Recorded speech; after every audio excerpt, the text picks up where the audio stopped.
세상에 이런 만남 또 없습니다. 한의학과 현대의학이 함께하는 통합진료실 한양천에 오신 여러분을 진심으로 환영합니다. 한양천 촌장 김정근입니다. 반갑습니다. 네, 그리고 오늘도 한양천의 정말 든든한 양쪽 날개입니다. 여러분의 건강을 책임져 주실 든든한 네 분의 주치의 선생님도 함께합니다. 어서 오세요. 네, 반갑습니다.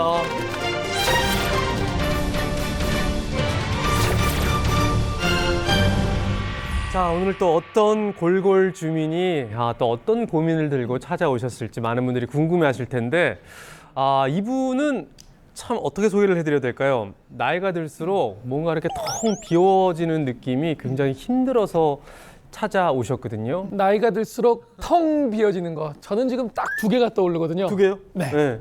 요즘에는 샤워를 하고 나면 네. 머리카락이 우수수 빠져요. 맞아요. 그래서 예전에 인사할 때 그냥 안녕하세요 이렇게 인사했던 분들이 안녕하세요. 안녕하세요. 여기 보여주기 싫어. 맞아요. 민망하니까. 그래서 네. 제가 이런 탈모, 머리가 이거 비는 거죠. 네. 저는 아닐 것 같았었는데. 또 하나는 뭐가 떠오르세요? 골다공증이죠. 골다공증. 네. 맞아요. 골다공이란 말 그대로요. 뼈 안에 구멍이 많다는 의미로 쓰이는데요. 구멍이 많으니까 뼈 안이 텅 비어있는 상태가 되는 질환이죠. 한양촌에 골골 주민으로 찾아오신 분이 골다공증을 앓고 계신데 얼마나 심각한 골다공증을 앓고 계시냐면요. 일상생활이 거의 불가능할 정도로 굉장히 어려움을 겪고 있다고 하거든요. 일단 일상을 화면으로 만나보실까요?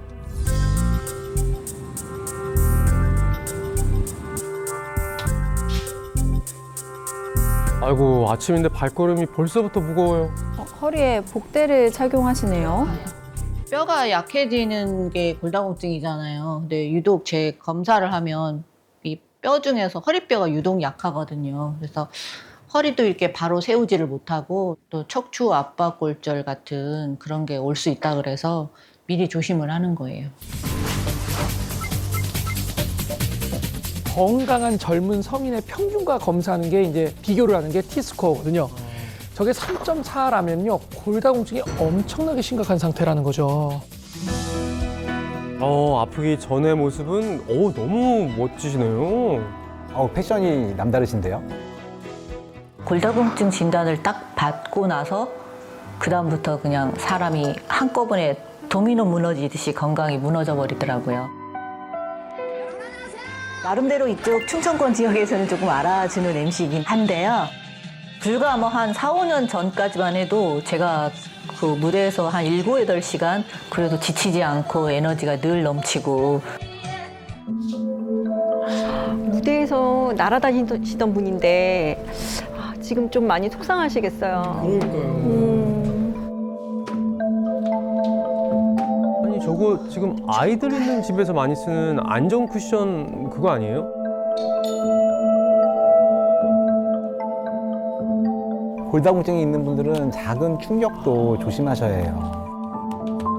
베란다에 빨래 놀러 나가면서 또 여기 부딪히게 되더라고요. 그래서 여기 행여놔도 또 뼈 다칠까 봐 이거를 모서리 이 부분만이라도 좀 붙이려고 하는데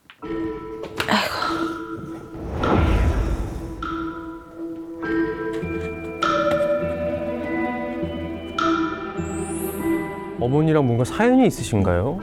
병원에 입원하셨나 봐요. 친정어머니가 골다공증이 조금 심하셨는데 수치가 약하셨었는데 운동도 안 하시고 말을 안 듣더라고요. 대수롭지 않게 생각했는데 어느 날 혼자 계시다가 허리가 넘어져서 방에서 넘어져서 허리가 부러지셨거든요. 그래서 그 때문에 지금 요양병원에 계시는데 어머니가 골다공증이 있으시면 딸이 골다공증이 생길 확률이 높아져요. 굉장히 안타깝지만. 골다공증도 가족력이 있나 봐요. 저건 혈압 측정기인데 고혈압도 있으신가 본데요. 너무 기운이 없어 보여서 제가 다 안타깝네요.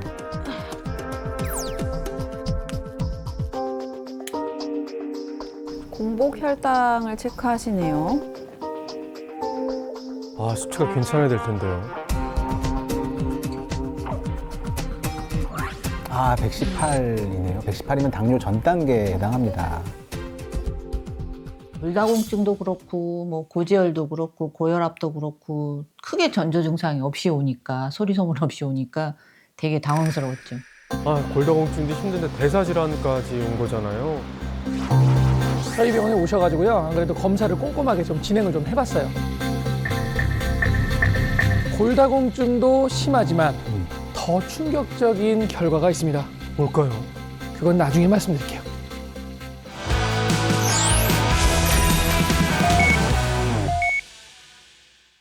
네, 한양촌의 골골 주민으로 오늘 와주셨습니다. 어려운 걸음 해주셔서 정말 감사드리고요.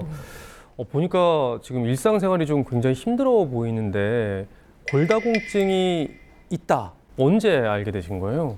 글쎄, 늘상 바쁘게 생활하다가 네, 우연하게 건강검진을 받았는데 그때가 40대였거든요. 네네. 40대인데 골다공증 미염군이라고 하더라고요. 40대에 이미? 네네네. 오. 그래서 아프지도 않았고 증상이 하나도 없어서 그게 네. 심각한 줄 몰랐었거든요. 근데 50대가 되니까 골다공증이 점점 더 심해진 거예요. 이 골다공증은 이게 참 문제인데요. 골다공증은 침묵의 공격자입니다. 골절이 발생하기 전까지는 특별한 증상이 없어서 나중에 심각해진 뒤에야 발병 사실을 알게 되거든요. 그래서 골다공증을 소리 없는 뼈 도둑이라고 부르기도 합니다. 뼈를 이렇게 훔쳐가면은 소리 지를 수도 없고 아마 아프면 소리야 나오겠지만 경찰을 부를 수도 없고 이거 뭐 골다공증이 이렇게 왜 이렇게 생기는 건가요? 뼈의 주성분인 칼슘이 급격하게 빠져나와서 정상적인 뼈에 비해서 골밀도가 낮아지면서 골절 위험이 커진 상태가 골다공증인데요. 특히 여성의 경우 갱년기를 지나면서 골밀도 감소 속도가 10배 이상 빨라지게 되거든요.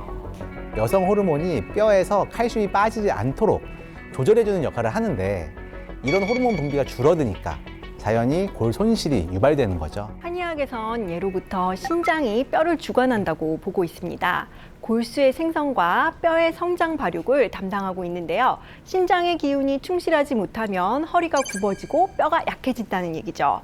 그런데 재미있는 게요. 현대의학에서도 비슷한 내용이 있습니다. 신장 기능이 나빠지면 칼슘이 제대로 흡수되지 못해서 뼈 건강에 영향을 주게 되고요. 골다공증까지 생길 수 있다고 합니다. 골골 주민의 경우에 지금 얼마나 심각한 거예요, 골다공증이? 우리가 보통 마이너스 2.5 이하부터 골다공증에 해당하거든요. 그런데 지금 마이너스 3점보다 더 낮으니까 굉장히 심각한 상태죠. 지금 뒤에 그림이 나오는데 20대 때는 꼿꼿하다가 어이구 그러면 지금 빨간색 쳐져 있는 게 마이너스 3.0인데 뭐 거의 그림은 지금 뭐 할머니처럼 이렇게 그려놨어요. 맞아요. 중간에 보면 뼈가 어떤가요? 이게 구멍이 송송송송 뚫려 보이죠. 아 저게 구멍이에요. 점처럼 맞아요. 이렇게 돼 있는 게. 그러니까 왼쪽으로 가면 갈수록 뼈가 꽉 차 있어 보이고요. 네네. 오른쪽으로 가면 갈수록 구멍이 굉장히 숭숭숭숭 비어 보이잖아요. 아하. 이게 골밀도에 따라서 뼈가 얼마나 비어 있는지를 나타내는 척도이거든요. 그러면 마이너스 3.4라고 했잖아요. 그럼 우리 골골 주민은 어디에 해당하죠? 그런데 지금 이 골골 주민의 수치를 보면요. 80대 할머니보다 더 몸조심을 하셔야 되는 거죠. 당연히 넘어지면 큰일이고요. 어디 앉을 때 털썩 주저앉거나 무거운 물건 드는 거 안 됩니다. 여기서 더 심각해져서 골밀도 검사 지수가 마이너스 4까지 가게 되면 재채기만 해도 뼈가 부러질 수가 있습니다. 재채기만 해도 뼈가 부러지는 정도면은 감기라도 걸리면 얼마나 걱정이 되겠어요. 이러면 뭐 일상생활이 정말 힘들 것 같은데요. 그렇죠. 일상생활이 상당히 어렵죠. 골골 주민도 계속 집 안에서만 생활하잖아요. 특히 골다공증 환자는 뼈가 붓는 것도 힘들어서 수술도 어렵습니다. 따라서 장시간 누워서 지낼 수밖에 없고 외부 활동도 당연히 줄어듭니다. 이렇게 골다공증으로 투병 시간이 길어지면 폐렴이나 폐혈증, 욕창, 요로 감염 같은 합병증을 유발하고요. 넘어져서 고관절이라도 골절이 되면 사망 위험까지 커집니다. 실제 고관절 골절 후 적절한 치료가 없으면 2년 내 사망률이 무려 70%까지 올라가게 됩니다. 근데 아까 사진 보니까 골골 주민도 지금 골다공증이 있는데 아까 어머님이 좀 많이 힘드신 것 같아요. 사실 저희 어머니도 골다공증이 있다고 말은 했는데 그래도 대수롭지 않게 생각했거든요. 근데 넘어지셔가지고 혼자 계시다 넘어지셨어요. 아이고. 근데 허리가 골절되시는 바람에 집안에서는 생활이 안 되니까 네. 병원에 어쩔 수 없이 모셔야 됐는데 어머니 뵐 때마다 마음이 정말 착잡해요. 마치 미래의 내 모습을 보는 것 같은 생각도 들고 예. 그래서 더 골다공증이라는 게 굉장히 무섭습니다. 뭐 걱정은 할 수 있지만 또 우리가 해결책을 찾아봐야 되잖아요. 우리 또 주치의분들이 계시니까 분명히 뼈가 좀 튼튼해질 수 있는 방법을 알려주실 겁니다. 일상생활을 좀 점검해 보면서 하나하나 짚어보겠습니다. 확인해 볼까요?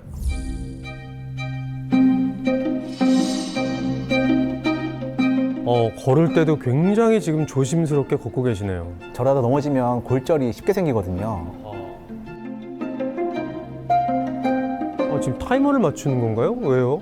내가 금방 실증을 내기 때문에 너무 운동을 지루하게 여겨가지고 못 채우거든요. 그래서 목표를 세우고 걷기 시작하는 거예요.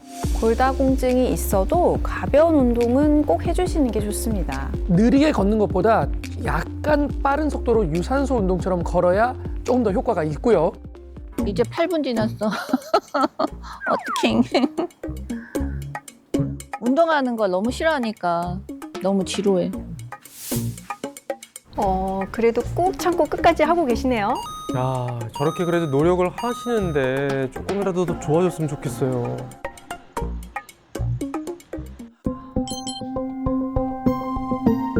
힘들다.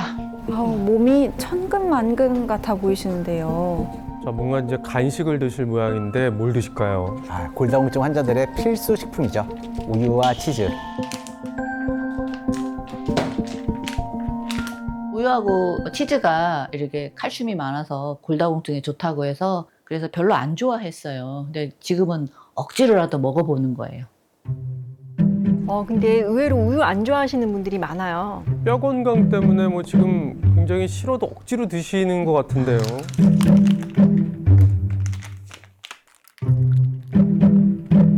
정말 세상 맛없게 드시네요. 표정만 봐도 정말 얼마나 먹기 싫은지가 보이네요.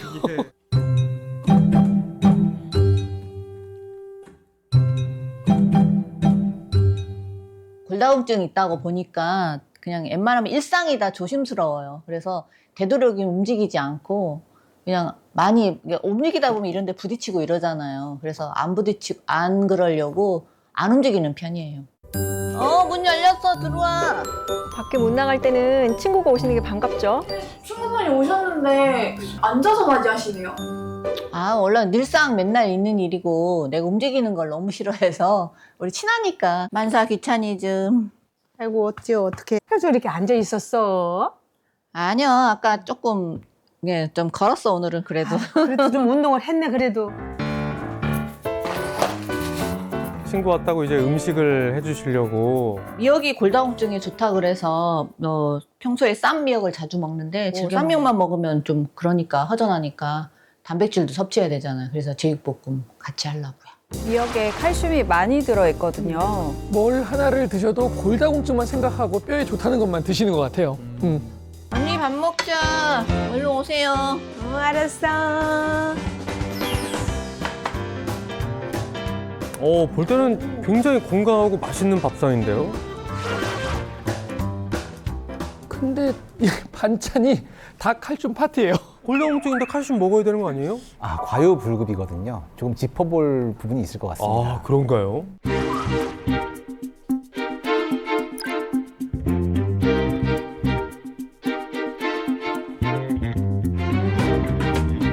뭔가 엄청 건강하고 맛있어 보이는데? 멸치볶음도 드시고. 아직도 그렇게 골다공증이 심해? 나름 운동도 열심히 하려고 노력하고 이렇게 음식도 잘 챙겨 먹으려고 노력하고 굉장히 노력을 많이 하는데도 뭐가 문제인지 수치가 안 좋아지니까 이제 지금 내가 하고 있는 게 맞는 건가 싶기도 하고. 노력에 비해서 결과가 좀 좋지 않은 것 같아요.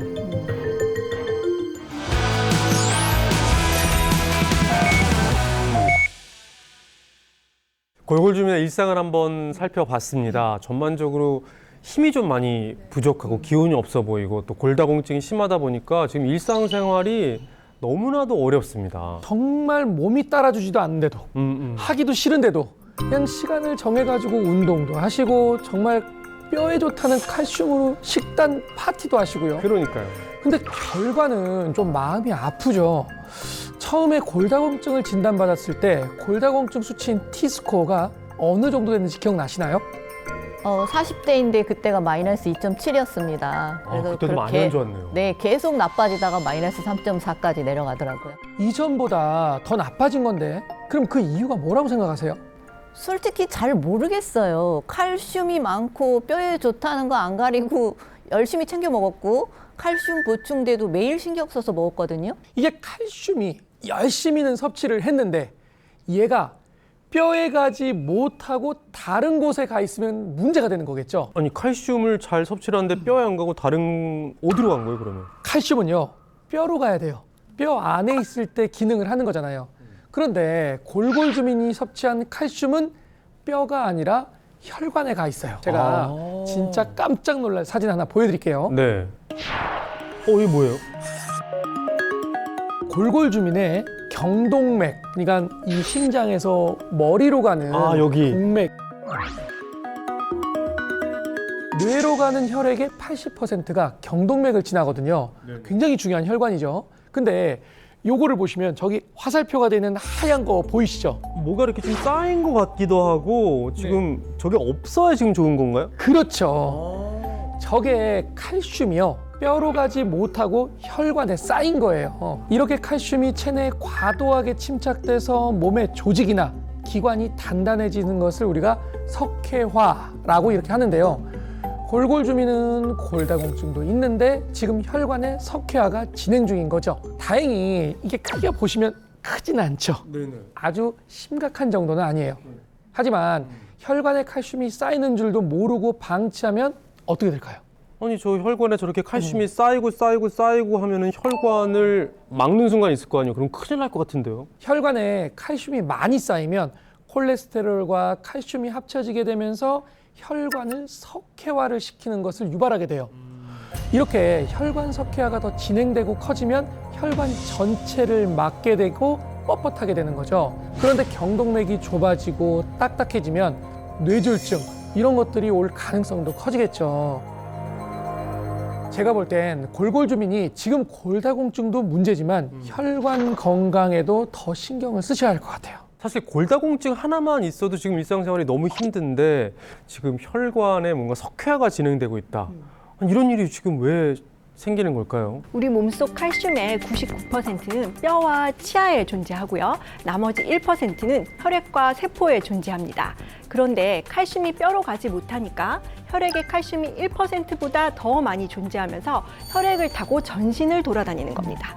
그러다가 혈관에 쌓이게 되는 거고요. 이렇게 뼈로 가야 할 칼슘이 혈관이나 다른 조직에 쌓이면서 석회화가 생기는 거죠. 이렇게 뼈로 가지 못한 칼슘은 신체 어디든지 쌓일 수가 있는데요. 때로는 일상생활이 힘들 정도의 고통을 동반하기도 합니다. 결막결석 같은 경우는 눈혈관 안쪽에 석회가 쌓인 거고요. 입 안쪽 침샘에 돌처럼 단단하게 쌓이면 타석이 됩니다. 요로에 생기면 요로결석이 되고요. 신장에 생기면 신장결석이 됩니다. 어깨가 아파서 병원에 갔더니 석회가 쌓여서 염증이 발생한 석회건염 진단을 받은 분들도 많으신데요.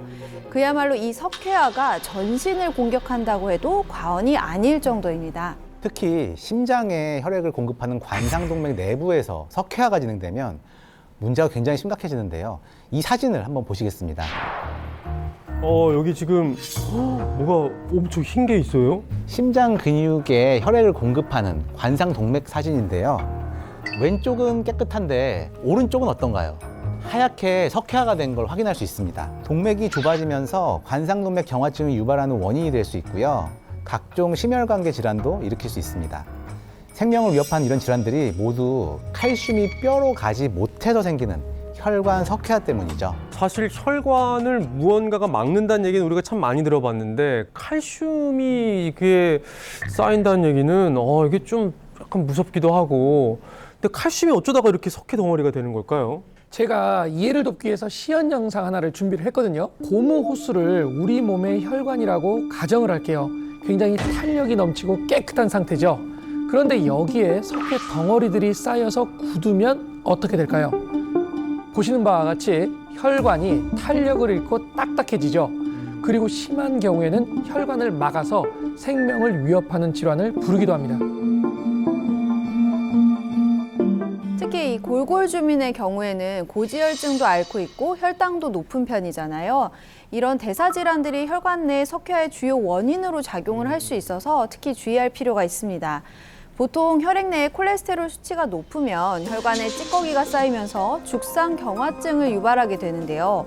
이게 혈관을 더 좁아지고 딱딱해지는 혈관 석회화의 악화 요인이 되는 거거든요. 또 나이가 들면 골밀도가 감소하면서 뼈에서 유실된 칼슘이 혈관에 남아돌게 되고 더 심한 혈관 석회화를 부르는 만큼 골다공증과 혈관 석회화는 동시에 관리해야 하는 질환이라고 생각하셔야겠습니다. 예. 아니 이런 얘기를 이제 몰랐으니까 우리 골골 주민은 뼈에 뭔가 칼슘을 채워야지. 그리고 엄청 열심히 잘 칼슘 있는 거 챙겨 드셨단 말이에요. 예. 골다공증에는 칼슘이 중요하다고 하니까 진짜 열심히 챙겨 먹었어요. 음식만 먹은 게 아니라 칼슘 보충제도 꼬박꼬박 챙겨 먹었거든요. 그러니까요. 사실 칼슘은 부족해도 문제지만 넘쳐도 문제입니다. 성인의 일일 칼슘 권장량 800mg인데 치즈 한 장에만 약 100mg의 칼슘이 들어있거든요.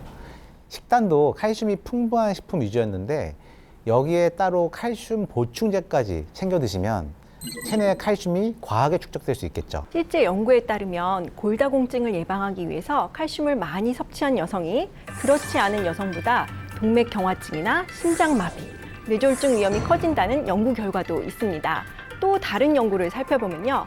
완경기 여성을 대상으로 732명은 칼슘을 하루 400mg, 그리고 739명은 가짜약을 투여했는데요. 그 결과 칼슘을 먹은 투여군에서 심혈관이 막히는 심근경색 발생률이 무려 224%나 증가한 것으로 나타났고요. 뇌혈관이 막히는 뇌졸중 발생률은 144%나 높았다고 합니다. 이렇게 칼슘이 몸에 쌓일 수도 있다는 거 혹시 알고 계셨어요? 칼슘이 중요하다고만 생각했지 이렇게 제 몸에서 이런 문제를 일으킬 거라고는 생각도 못 했거든요. 그럼 칼슘 섭취량을 좀 줄이면 될까요? 사실 칼슘을 얼마나 섭취하느냐보다 더 중요한 게 있습니다. 칼슘이 혈액을 떠돌지 않고 뼈까지, 원래 가야 할 곳인 뼈까지 제대로 보내주면 되는 거예요. 사실 뭐 제 마음대로 칼슘을 움직일 수 있는 게 아니잖아요. 그래서 어떻게 해야 칼슘을 뼈까지 제대로 보내줄 수 있을까요? 혹시 비타민 K2라는 거 들어보셨어요? 글쎄요. 칼슘을 뼈로 옮기는 데 도움을 주는 친구 같은 역할을 해주는 성분이거든요. 그래서 뼈도 튼튼해지고 혈관에도 석회가 쌓이지 않아서 골다공증과 혈관 석회화 두 마리 토끼를 동시에 잡을 수 있는데 도움을 주는 겁니다. 얘기를 들어보니까 일종의 뭐 접착제 같은 거네요. 그러니까 떠도는 칼슘을 모아서 뼈에 이렇게 붙여주는 역할을 하는. 비유가 아주 훌륭하신데요. 이 골다공증과 혈관 석회화가 함께 발생하는 이유는 뼈로 가야 할 칼슘이 혈관을 막아서 문제였던 건데요. 그런데 이 비타민 K2가 칼슘을 뼈까지 옮겨주는 견인차 역할을 하는 겁니다. 혈액에 떠도는 칼슘을 뼈에 채워주니까 칼슘이 혈관에 쌓이지 않고 뼈에 잘 흡수가 될 수 있는 거죠. 쉽게 말하자면 비타민 K2가 섭취한 칼슘을 뼈로 집중될 수 있게 유도하는 셈인데요. 실제 고령자나 골감소증, 또 골다공증을 진단받은 환자들을 살펴보면 이 비타민 K2가 결핍된 분들을 종종 볼 수 있습니다. 뭔가 이야기를 듣다 보니까 이제 골골 주민께 뭔가 해결책을 드릴 수 있는 방법들이 조금 나오는 것 같은데, 자, 여기서 더 도움을 드릴 분을 소개를 해드리겠습니다. 이런 어려운 문제들이 있었지만 잘 극복을 하고 88 주민이 되신 분이 있다고 해서 저희가 만나봤거든요. 화면으로 소개해드리겠습니다.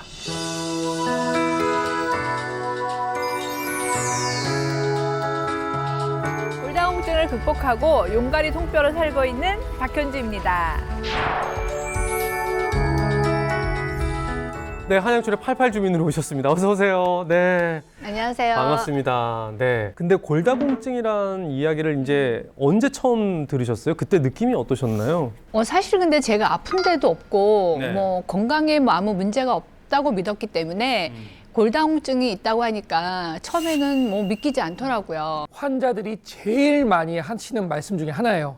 넘어져서 골절이 생기거나 척추뼈가 약해져서 키가 이제 작아지거든요. 그때 깜짝 놀랐어요. 오세요. 그런데 이미 골다공증이 많이 진행된 상태라서 치료가 쉽지 않을 수가 있거든요. 그래서 증상이 없을 때 더 적극적으로 치료하는 게 중요하죠. 선생님 말씀처럼 적극적인 치료를 하셨을 것 같은데 네. 좀 골다공증이다 이 얘기를 듣고 나서 뭐 어떻게 좀 생활을 바꾸셨어요? 어떻게 지내셨나요? 뼈는 생명이다. 그런 생각으로 정말 뼈 건강 관리에 진짜 최선을 다했어요. 네. 근데 진짜 좋아지더라고요. 오. 네. 저도 제가 다시 팔팔해진 게 너무 신기해요. 자, 어떤 비결로 뼈는 생명이다 관리를 하셨을지 일상을 한번 저희가 들여다봤습니다. 함께 보실까요?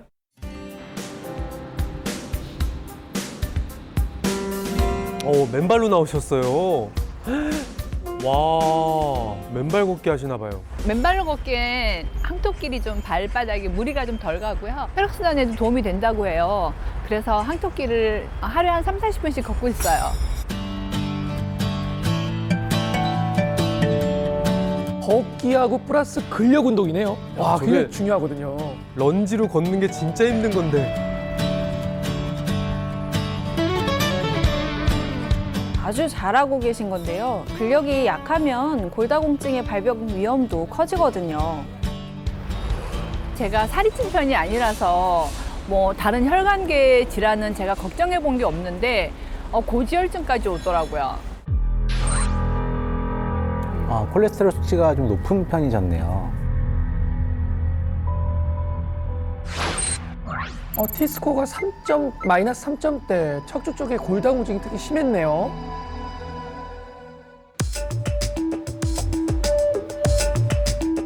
지금은 좀 좋아지셨을까요? 88 중인이신데 뭐 결과가 나쁘지 않을 것 같아요.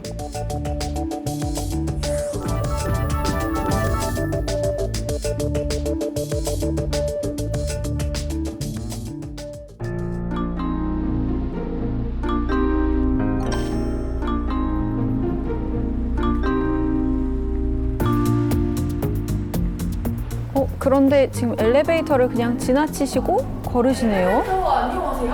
제가 평소에 엘리베이터 안 타고 계단으로 다녀요. 계단 오르기가 저의 최고의 헬스장이에요. 계단으로 올라갈 땐 평지를 걸을 때보다 약 1.5배 많은 에너지가 소모가 되거든요. 꽤 높은 곳에 사시는데 계속 올라가시네요. 지금 몇 층까지 올라가시는 거예요? 잠깐만, 여기 지금 아는 얼굴이 못 따라가네. 담당 PD인 것 같은데 그러니까요. 따라가느라고 엄청 고생하네요. 표정도 아주 여유 있으세요. 중간에 또 뭐 하시는 거예요? 유산소 운동 중에 이렇게 틈틈이 스트레칭하는 거는 좋은 습관입니다. 손잡이를 저렇게 하시는 거 있잖아요. 그거 굉장히 좋은 습관이죠. 저렇게 안 하면 넘어지시는 수가 생기거든요.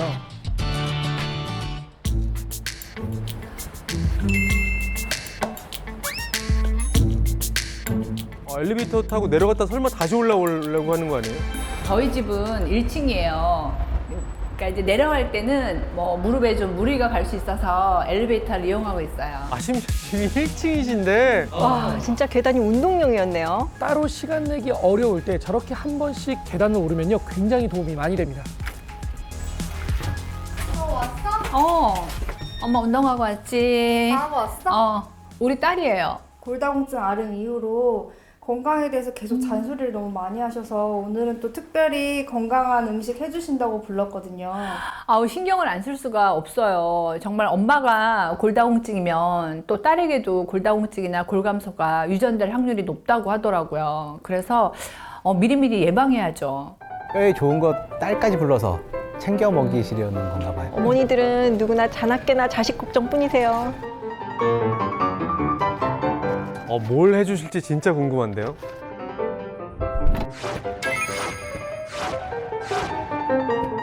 컬리플라워 같은데요. 칼슘이 많이 들어있죠. 볶음밥인가? 여기에 밥까지 넣고 김치 볶음밥 같기도 하고. 쌀 섭취량을 줄이기 위해서 컬리플라워를 밥하고 반반 비율로 볶고 있어요. 식감도 좋고요. 맛도 괜찮아요. 고지혈증도 있다 보니까 식단 관리를 안 할 수가 없더라고요. 그리고 이 컬리플라워가 뼈 건강에도 좋대요. 근데 생긴 건 김치볶음밥이랑 제법 비슷해요. 영빈아, 밥 먹자.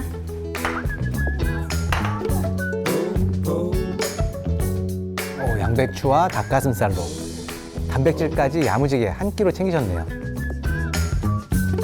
어때? 맛있다. 식감 좋지? 다이어트에도 굉장히 도움이 되겠어요. 뼈 건강에도 좋은 선택이고요. 이거 먹어.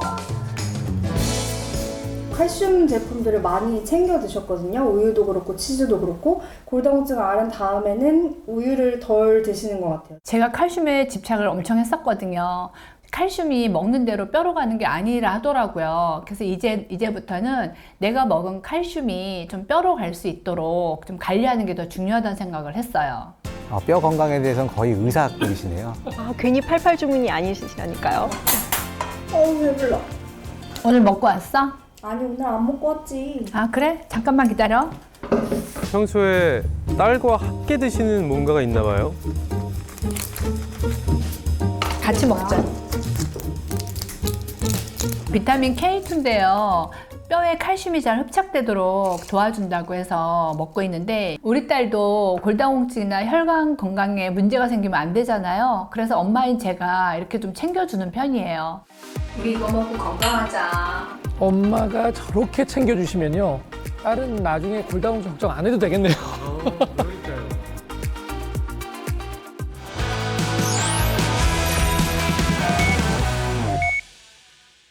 네, 통뼈로 거듭났다고 아주 자신 있게 이야기한 88 주민의 일상을 살펴봤습니다. 어떻게 보셨어요? 네. 사실 골 밀도 검사 지수만 봐서는요. 아직 통뼈라고 보기는 조금 무리는 있어요. 네네. 근데 이전에 그 마이너스 3점대라는 그런 심한 골다공증을 벗어난 거는 확실하고요. 어허. 그리고 지금 이제 골 감소증 정도 되는데 이제 정상까지 이제 얼마 남지 않은 상태이기 때문에요. 통뼈로 가는 마지막 단계까지 오셨다라고 아하. 말씀을 드리고 싶고요. 이렇게 좋아진 것도 쉽지 않았을 텐데 아주 노력을 엄청나게 많이 하신 것 같아요. 그러니까요. 그러니까 본인도 골다공증 때문에 조금 힘든 시간이 분명히 있었기 때문에 우리 딸은 그러면 안 되겠다. 딸 건강도 굉장히 지금 챙기시는 것 같아요. 네, 그럴 수밖에 없는 게요. 우리나라의 경우 여성의 골다공증 발병률이 남성보다 16배나 높거든요. 근데 골다공증이 이렇게 여성들에게 더 많이 발생하는 것, 뭐 여성 호르몬 때문에 그런 걸까요? 맞습니다. 여성 호르몬은 골밀도 유지에 아주 중요한 호르몬이거든요. 그래서 여성분들은 특히 나이가 들수록 뼈 건강을 더 철저하게 관리할 필요가 있습니다. 그리고 제가 아주 재미있는 걸 하나 발견했는데요. 골골 주민과 88 주민의 공통점이 하나 있더라고요. 그러니까 보면서 이렇게 뭐 여러 가지가 다르긴 했는데 일단 뼈 문제가 아니라 혈관 질환도 아까 있었던 것 같아요. 고지혈증이 두 분 다 있었던 것 같은데 맞나요? 맞습니다. 아, 그래요? 네네. 그런데 지금은 뼈도 튼튼하고 검사 결과를 보니까 콜레스테롤 수치도 정상범위더라고요. 그리고 경동맥 초음파 검사나 엑스레이 같은 데서도 석회 같은 게 전혀 보이지 않고 깨끗했습니다. 88 주민의 비결을 잘 살펴보면 분명히 골골 주민이 건강을 되찾을 수 있는 해답이 보일 것 같습니다. 저는요, 그 해답이 칼슘을 제 갈 길로 보냈다. 이렇게 설명을 드리고 싶어요. 칼슘이 가야 할 곳은 뼈잖아요. 역시 뼈. 맞습니다. 네, 네. 예, 뼈죠. 예. 그런데 칼슘이 혼자 간 건 아니에요. 혼자 가라고 해도 가지도 않아요. 꾸준히 섭취하고 계신 아까 전에 비타민 K2가 혈액에 떠도는 칼슘에 손을 잡고 뼈까지 무사히 갈 수 있도록 도와준 거죠. 근데 아까도 이제 K2 말씀을 해주셨는데 사실 저는 비타민 K2라는 것 자체가 좀 생소하거든요. 그 우리나라에서 많이 알려지진 않았지만 사실 비타민 K2는 노벨 의학상 출신입니다. 아니, 비타민이 노벨 의학상을 받았다고요? 네, 비타민 K2는 덴마크 과학자인 헬리크 담 박사가 실험 중 우연히 발견한 성분인데요. 또 미국 생화학자 에드워드 도이지 두 사람이 연구를 거듭해서 비타민 K2를 발견한 공로로 노벨 의학상까지 수상했습니다. 야, 이렇게 노벨 의학상까지 받았다는 것은 굉장히 중요한 발견을 했다는 거잖아요. 일본에선 이미 1995년부터 비타민 K2를 골다공증 치료제로 승인했고 처방이 이루어지고 있거든요. 덕분에 관련 연구도 활발하게 진행됐습니다. 비타민 K2가 골다공증이 있는 완경 후 여성의 골절 예방에도 도움을 준다는 결과가 발표된 바도 있습니다. 우리나라 같은 경우 국내에서 상용화하는 과정에서 변수들이 좀 있었지만요. 올해 3월에 비타민 K2가 뼈 건강 기능성 원료로 등록이 됐고요. 건강기능식품으로 식약처의 인증을 받았습니다. 골다공증으로 고생하는 분들에게는 굉장히 좀 좋은 소식이 되겠어요. 네, 맞습니다. 실제로 골다공증이 있는 완경 후 여성 461명이 비타민 K2를 복용한 논문을 검토한 결과요. 비타민 K2 복용 그룹은 대조군에 비해서 척추 골밀도, 팔뚝 골밀도, 허벅지뼈 골밀도 모두가 증가했다고 합니다. 갱년기 이후의 여성들이 골밀도가 약해지기 쉽잖아요. 그래서 완경 후의 여성들이 비타민 K2를 섭취했을 때 골절에 어떤 영향을 주는지 분석한 논문들이 굉장히 많은데요. 비타민 K2 섭취 후에 고관절 골절 77% 감소, 척추 골절은 60%나 감소했다는 결과도 있습니다. 아니, 88 주민은 뭐 이런 내용을 다 알고 찾아 드신 거 어떻게 비타민 K2를 드시게 됐나요? 뭐 갱년기 지난 여성들의 뼈 건강에 좋다고 하고 또 칼슘 흡수를 도와준다는 것 정도만 제가 알고 먹었거든요. 근데 말씀 듣고 보니까 제가 선택을 아주 잘했네요. 네, 굉장히 행복해 보이십니다. 네. 예.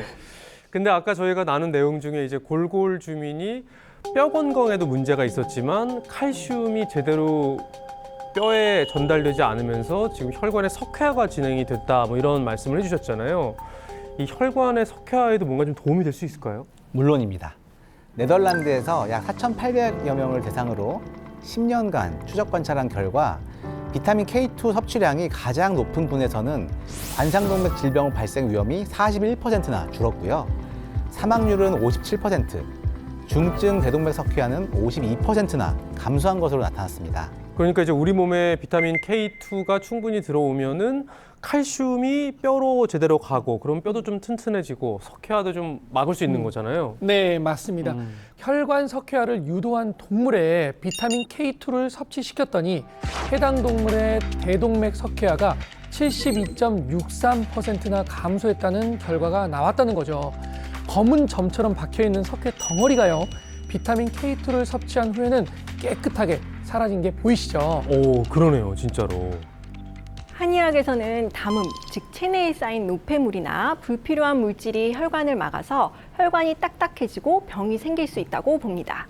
혈관 석회화는 담음의 일종으로 볼 수 있고요. 이는 혈액이 제대로 순환을 하지 못하고 혈관에 침전물이 쌓여서 발생하는 문제로 해석이 될 수 있습니다. 그런데 비타민 K2가 칼슘 대사를 조절해서 뼈를 튼튼하게 하고요. 혈관이 석회화되지 않도록 하는 역할은 한의학에서 담음을 제거하고 혈액순환을 개선하는 원리와 매우 유사합니다. 근데 다른 비타민 같은 경우에는 우리가 음식에 어디에 뭐가 들어있다 옛날에 뭐 시험도 많이 보고 알고 있잖아요. 비타민 K2 같은 경우에는 어떤 음식을 좀 많이 섭취하면은 보충이 될 수 있을까요? 소와 같은 초식 동물들이 채소를 섭취하면 소의 장내에 있는 미생물들에 의해서 비타민 K2가 만들어지는데요. 따라서 방목해서 키운 소나 닭, 돼지, 그리고 부산물인 버터, 치즈, 달걀 등에 많이 함유된 편입니다. 제가 다 좋아하는 것들인데 그 앞에 단서가 방목해서 키운. 풀과 채소를 섭취한 초식 동물의 장내에서 만들어진다고 했잖아요. 그런데 요즘 축산업이 현대화되면서 풀보다는 사료를 먹여서 키우는 경우가 많거든요. 따라서 비타민 K2 함유량이 절대적으로 부족해진 상태입니다. 실제로 최근 30년 동안 사람들의 비타민 K2 섭취량이 줄어들면서 이로 인한 골절 위험성이 증가했다는 연구가 있는데요. 1950년 이후에 사람들의 비타민 K2 섭취량이 줄어들면서 그와 반비례해서 골절 위험성은 증가했다는 건데요. 따라서 이제는 식단을 통한 비타민 K2 자연 보충이 어려워졌다고 방금 말씀을 하셨잖아요. 그래서 기저질환이 없더라도 비타민 K2를 따로 보충해 줄 필요가 있다는 겁니다. 우리 아까 88 주민은 같이 먹자 딸아 그러면서 딸한테도 이제 챙겨주셨는데 그래서 뭔가 더 지금 뿌듯한 표정을 짓고 계시네요. 선택을 굉장히 잘하셨어요. 갱년기 이후에 뭐 가장 좋은 선택을 한 게 아닐까 싶어요. 그런데 저도 질문이 하나 있거든요. 외부에서 따로 보충을 뭐 해줘야 한다면 비타민 K2를 고를 때 뭘 골라야 하는지가 좀 궁금해요. 가장 중요하게 확인할 게 하나 있습니다. 바로 초임계 비타민 K2를 골라야 한다는 겁니다. 초임계요? 이건 또 처음 들어보는 얘기네요. 네, 그럴 수 있죠. 이 추출 방법을 뜻하는 말인데요. 이 비타민 K2는 두 가지 방법으로 추출을 하고 있어요. 하나는 화학 용매인 핵산을 사용하는 방법이고, 그리고 용매가 남지 않는 저온 초임계 추출법이 있습니다. 이 저온 초임계 추출법은 화학 용매 추출법과는 다르게 원물을 변형시키지 않기 때문에 영양 성분의 활성도가 증가하고 더 높은 항산화 효과를 나타내거든요. 그러니 초임계 여부를 확인하시는 게 도움이 되겠습니다. 그리고 지금 아까 영상 보니까 너무 잘하고 계신데 오늘부터 한 가지 더 하셔야 될 게 있습니다. 한양천에 오셨기 때문에 뼈와 그리고 혈관 건강을 튼튼하게 해주는 한방체조 정의진 선생님이 또 알려주셔야죠. 네, 아까 말씀드린 대로 뼈를 튼튼하게 하면서 골밀도를 높이는 그런 한의학적 장부가 바로 신장인데요. 신장의 기운을 높이면서 동시에 뼈의 조골세포를 자극해 줄 수 있는 운동을 오늘 가르쳐 드리도록 하겠습니다. 신수혈은 허리에 위치하고 있는데요. 바로 배꼽 높이의 허리에 있습니다. 그리고 배꼽 바로 정반대쪽 척추에서 3cm 정도 바깥으로 떨어진 자리인데요. 이 자리를 아이고 허리야 할 때 받치듯이 엄지손가락으로 대고 손바닥으로 허리를 쭉 감싸주시면 준비가 완료됩니다. 자, 이렇게 허리를 자극해 보시면 허리가 꾹 아픈 것도 느끼실 수 있고요. 허리가 쭉 펴지는 걸 느끼실 수 있는데요. 이렇게 허리를 단단하게 고정하신 상태에서 까치발을 드시는 거예요. 까치발을 드시고 하나, 둘, 셋, 3초간 유지하신 후에 다시 쿵 하면서 발바닥을 바닥에 딱 떨어뜨려 주시는 건데요. 근데 시원하네요, 진짜. 네, 진짜 시원해요. 네. 네, 그리고 이게 허리를 받쳐주니까 약간 아픈데 기분 좋은 통증 네, 같은 맞습니다. 느낌이에요. 네네네. 네. 그래서 이때 너무 세게 떨어뜨리시면 건강에 무리가 갈 수 있기 때문에 적절하게 압력을 조절하시는 게 중요합니다.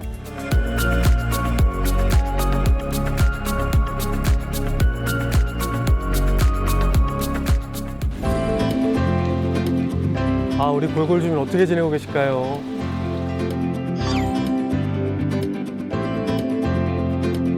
꾸준히 유산소 운동을 하시는데 아주 중요한 습관입니다. 이 동작이 골다공증에 도움이 된다고 하더라고요. 최대한 몸에 무리가 가지 않게 하는 게 중요하다고 해서 몸에 무리 가지 않게 그래도 좀 도움이 되게끔 열심히 노력하고 있어요. 근력 운동도 열심히 하시네요. 골절을 예방하기 위해서라도 꼭 필요한 게 근력 운동이에요.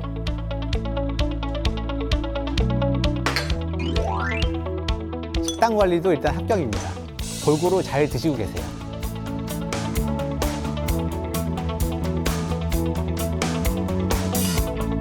그날 선생님들한테 얘기 듣고 그리고 나서 단백질도 충분히 먹어줘야 돼서 황태, 두부 이거 많이 해서 먹고요. 이런 거 잘 안 먹었었거든요. 그래서 나물도 골고루.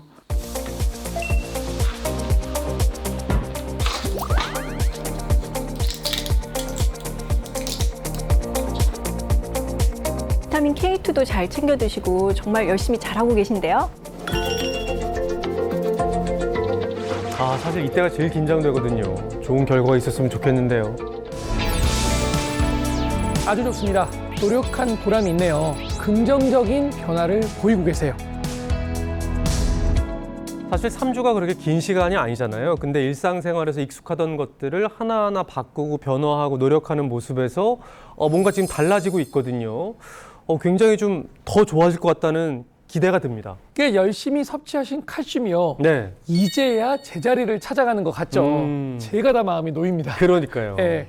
그리고요, 또 하나 긍정적인 변화는요. 뼈를 만드는 골아세포에서 분비되는 단백질 오스테오칼신의 수치가 좋아졌다는 거예요. 이게 뭘 의미하냐면 뼈를 구성하는 세포에서 만들어지는 단백질이 줄어든다는 건 그만큼 뼈가 약해진다는 건데 골골주민은 오스테오칼신 수치가 좋아진 만큼 뼈도 더 튼튼해졌다고 볼 수 있는 겁니다.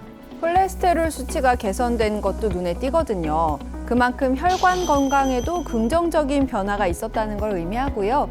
계속 이렇게 노력하시면 석회화로 인해 혈관이 막히거나 하는 걱정은 안 하셔도 될 것 같습니다. 네. 자, 그렇다면 뼈와 혈관 건강을 돕는 비타민 K2. 좀 어떤 것을 주의해서 섭취하면 좋을까요? 비타민 K2는 건강 기능성 식품이라는 걸 기억하시고요. 만약 항응고제 등 의약품을 복용 중인 경우는 반드시 전문가와 상담 후 섭취하시는 게 좋겠습니다. 요즘에 얼마나 오래 사는가 이 문제보다 얼마나 건강하게 사는가 이 문제가 더 중요하잖아요. 저희 한양초는 시청하시는 모든 입주민, 시청자 여러분이 정말 팔팔한 노후를 보내실 수 있도록 계속해서 최선을 다하겠습니다. 시청해주신 여러분 고맙습니다. 다음 시간에 다시 인사드리겠습니다.